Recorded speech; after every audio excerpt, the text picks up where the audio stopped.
2017 മലയാള സിനിമയെ ഞെട്ടിച്ചൊരു വർഷമാണ്. ഹിറ്റുകളോ ബാക്കിയുള്ള കാര്യങ്ങളൊന്നും അല്ല, ഭയങ്കരമായൊരു കോൺട്രവേഴ്സി വന്നൊരു വർഷം, ഭയങ്കര ഒരു പ്രശ്നം, അതിരൂക്ഷമായൊരു പ്രശ്നം വന്നൊരു വർഷം. നടി ആക്രമിക്കപ്പെട്ടു. അതിനകത്തെ ഏറ്റവും പ്രധാന കുറ്റവാളി എന്ന് ആരോപിക്കപ്പെട്ട ഒരാൾ അന്ന് ദിലീപാണ്. ഈ കുറ്റം ആരോപിക്കപ്പെട്ട എന്നുള്ള രീതിയിൽ ദിലീപ് ഒരു നടന്മാര്, മലയാളത്തിലധികം നടന്മാർ ചെയ്തിട്ടുള്ളൂ. പക്ഷേ ഇതൊരു 1-2 ദിവസമൊന്നുമല്ല, 85 ദിവസം അദ്ദേഹം ജയിലിൽ കിടക്കുകയും ചെയ്തു. യഥാർത്ഥത്തിൽ കുറ്റം ചെയ്താൽ ഇതെല്ലാം അർഹനാണ് ഇദ്ദേഹം. പക്ഷെ കുറ്റം ചെയ്തില്ലെങ്കിൽ അത് വലിയൊരു ക്രൂരതയായിട്ട് പിന്നീട് പറയാനുള്ള ചാൻസും ഉണ്ട്. ഇത് 2017 ഓർക്കണം. 2017 കഴിഞ്ഞിട്ട് ഏകദേശം ഇതിപ്പോൾ 2025, 8-9 കൊല്ലത്തിന് അടുക്കാറായി. ഇതുവരെ ഇതിന്റെ വിധി വന്നില്ല. പക്ഷെ ഒടുക്കം ഡിസംബർ 8 ഇതിന്റെ വിധി പ്രഖ്യാപിക്കുന്നത്.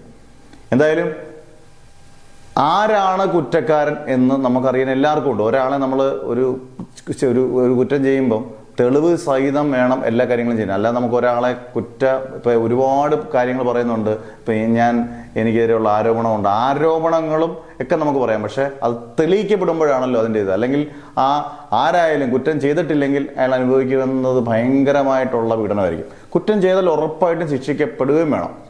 പക്ഷേ ദിലീപിന്റെ കേസിൽ എന്തായാലും ഡിസംബർ 8 അദ്ദേഹം കുടുങ്ങുമോ, അദ്ദേഹം ഫീനിക്സ് പക്ഷിയെ പോലെ തിരിച്ച് വരുമോ എന്നുള്ളത് എന്തായാലും ഉറപ്പായിട്ട് അറിയാം. എന്നാലും അദ്ദേഹത്തിന്റെ ഒരു നല്ല കരിയറിനെ അതിന് ശരിക്കും ബാധിച്ചിട്ടുണ്ടെന്നുള്ള ഉറപ്പാണ്. 2017 വരെ അദ്ദേഹം ഗംഭീരമായിട്ട് തിളങ്ങി നിന്നൊരു വർഷമാണ്. കാരണം പല രീതിയിലും ഒരുപാട് മെഗാ ഹിറ്റുകൾ, സൂപ്പർ ഹിറ്റുകൾ നൽകുന്നു. മലയാള സിനിമയുടെ ഏറ്റവും അവിഭാജ്യ ഘടകമായിട്ട് മമ്മൂട്ടിക്ക് മോഹൻലാലിന് ശേഷം മാറുന്നു. സുരേഷ് ഗോപിക്ക് ആ സ്ഥാനത്തേക്ക് വരുന്നു. ഒരു സൂപ്പർ സ്റ്റാർ ജനപ്രിയ നായകൻ എന്ന രീതിയിലേക്ക് വരുന്നു. പ്രൊഡ്യൂസറാകുന്നു, പ്രൊഡ്യൂസേഴ്സ് അസോസിയേഷന്റെ പ്രസിഡന്റ്, സെക്രട്ടറി, അങ്ങനെയുള്ള തലങ്ങൾ, തിയേറ്ററുകൾ, സ്വന്തമായിട്ടുള്ള തിയേറ്ററുകൾ എന്ന് വെച്ചാൽ സിനിമ അടക്കി ഭരിക്കുന്ന ഒരു സമയത്ത് ആണ് ഈ സംഭവം ഉണ്ടാകുന്നത്. എന്നാലും ഡിസംബർ 8 ഇതൊരു വലിയൊരു വഴിത്തിരിവായിരിക്കാം മലയാള സിനിമയുടെ. കാരണം അദ്ദേഹത്തിന് ശിക്ഷിക്കപ്പെട്ടില്ലെങ്കിൽ ഒരു വലിയ റിലീഫാണ്. യഥാർത്ഥത്തിൽ കൃത്യമായ കാര്യങ്ങളെല്ലാം പറഞ്ഞ് എന്താണ് അദ്ദേഹം ചെയ്യുന്നുള്ളത് എല്ലാവരും അറിയാൻ കാത്തിരിക്കുന്ന ഒരു ദിവസമാണ്.